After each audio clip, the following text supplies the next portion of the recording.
የዓለም ተሞክሮ የሚያሳየን ለምሳሌ አሜሪካ ከርስ በርስ ጦርነት ማግስት ነው ለ20 ዓመት እድገት ያረጋገጡት። ስለዚህ ከግጭት በኋላ ነው ወደ ልማት የመጡት ማለት ነው። ጀርመንን ብንወስድ የሁለተኛው ዓለም ጦርነት በኋላ የፈጠረባቸው ቀውስ በዛልህ ተነስተው ነው አሁን የአውሮፓ የኢኮኖሚ ፓወር የሚባሉት ጀርመን የመጡት ማለት ነው። ከግጭት በኋላ ነው የተነሱት።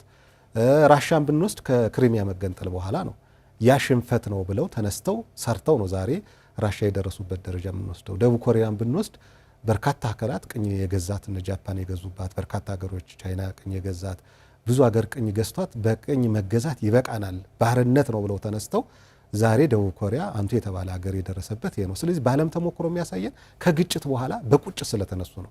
ስለዚህ እኛም የኋላም ያልፈጸምነው ቆጭቶናል። ሁለተኛ ይሄ እየዞረ የሚመጣ ግጭትና ድህነት ለኛ ቁጭት ፈጥሮብናል። ምክንያቱም የክልሉ መሰረታዊ ችግር የሀገርም የግጭት አዙሪትና የድህነት አዙሪት ነው። በቃ ከድህነትና ከግጭት መውጣት አለብን ብለናል። ይሄ ስለቆጨን ከቁጭት ተነስተን ይሄ ማስፈንጠሪያ ቦርዳችን ይሄ ግጭቱ ነውና እኛ እንደ መልካም አጋጣሚ ነው በቅዱ ያየነው ማለት ነው። ሰው ይሰጋል፣ እኛ ግን ያበሳጨን ያናደደን መለወጥ አለብን ያልነው ይህን ግጭትና ቀውስ ስለሆነ እሱን ለመለወጥ ነው እየሰራን ያለነው።